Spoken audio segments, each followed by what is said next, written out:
லக்னம்ல இருக்குல்ல, லக்னம் தான் நீங்க. அதுதான் 1ஆம் பாவம். நீங்க யாருன்றதை டிஃபைன் பண்றது லக்னம் தான். உங்களுடைய தாயார், உங்க தாயாரை பத்தின தகவலை தெரிஞ்சுக்கணும் அப்படின்னா உங்களுக்கு இருந்து 4ஆம் பாவம். 9ஆம் பாவம் அப்பா. 5ஆம் பாவம் சொன்னீங்க பாருங்க, அது வந்து தாத்தா. யாருன்னா அப்பாவோட அப்பா. இதே அம்மாவோட அப்பா தெரிஞ்சுக்கணும்னா 12ஆம் பாவம். ஓகேங்க. அப்போ இது எல்லாமே கணக்கு பண்றது எப்படி? 1ல இருந்து தான் நம்ம கணக்கு பண்றோம். 1 யாருன்னா அதான் நம்ம. ஓகேங்களா?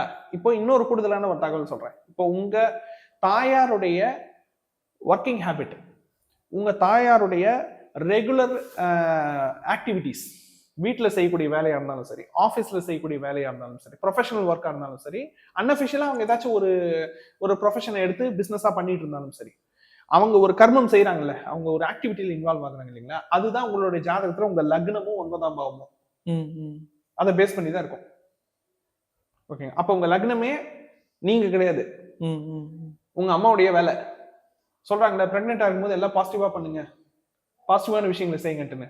ஏன்னா அதை பேஸ் பண்ணி தான் உங்க லக்னமே. நல்ல நல்ல எரி சம்பந்தப்பட்ட பாடல் கேட்க சொல்லுவாங்க. ஆமா, மத்தவங்களை திட்டாதீங்க, நெகட்டிவ் தாட்ஸை வளர்த்துக்காதீங்க, செய்யறதெல்லாம் நல்ல விஷயமா பண்ணுங்க. அழக்கூடாதுன்னு சொல்லுவது கேள்விப்பட்டேன். அழக்கூடாது, மூட் ஆஃப் ஆகக்கூடாது, முடிஞ்ச வரைக்கும் வந்து ஒரு அமைதியான ஒரு மைண்ட் செட்ல இருக்கணும். எக்ஸசைஸ் நிறைய பண்ணுங்க, கிரியேட்டிவா நிறைய விஷயங்கள் பண்ணுங்க. நீங்க என்னெல்லாம் பண்றீங்களோ குழந்தை வந்து அதை அப்சர்வ் பண்ணணும். ஏன் சொல்றாங்கன்னா, ஜாதக ரீதியாவே உங்களுடைய லக்னமே உங்க அம்மாவுக்கு 10ஆம் பாவம்.